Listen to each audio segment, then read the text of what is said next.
আসসালামু আলাইকুম গাইস। টাকা পয়সা কাগজের ভাই ব্রাদার রক্তের নারীর টানে যাচ্ছেন দেশে। আপনার যাত্রা শুভ হোক, আপনার আনন্দ সবার মাঝে ভাগ করে দিন আপনার আত্মীয় স্বজনের মাঝে। তাই চলতি পথে কখনো দুষ্ট লোকের মিষ্টি কথায় যাবেন না, নারীর টান ভুলে সই সালামতে যাওয়ার জন্য গন্তব্যে আপনাকে সচেতন হতে হবে। তা না হলে দেখা যায় অনেক দুষ্ট লোক আছে যারা গাড়িতে প্রচন্ড পরিমাণে বেশি যাত্রী বহন করে, তাতে আপনি ক্ষতিগ্রস্ত হতে পারেন। তাই আপনার যাত্রা শুভ হওয়ার জন্য আপনাকেই উদ্যোগ নিতে হবে। এরকম কিছু দেখলে প্রতিবাদ করবেন। প্রতিবাদ করা আপনার নৈতিক দায়িত্ব। তাই নিজের দায়িত্ব ভুলে গেলে চলবে না।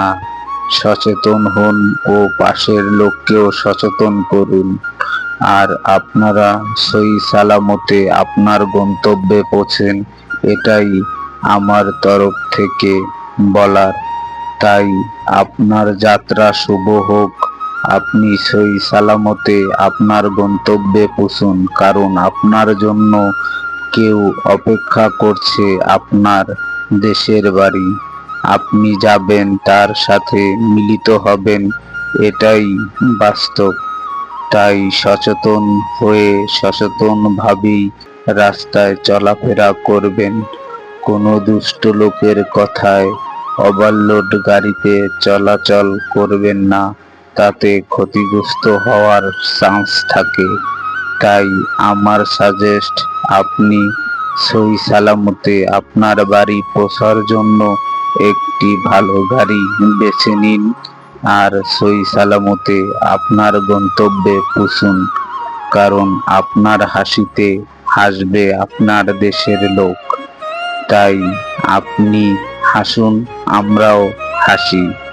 আপনারা যারা দেশের উদ্দেশ্যে রওনা দিয়েছেন, তারা যখন সই সালামতে আপনার গন্তব্যে পৌঁছিয়ে একটি সুখের হাসি দিবেন, তখন আমাদের অনেক ভালো লাগে।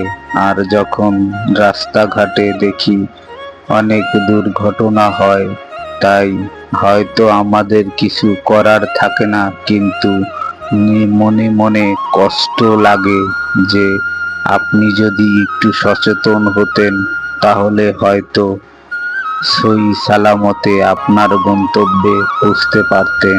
তাই বছরের ঈদটা আপনার জন্য শুভ হোক, শুভ হোক।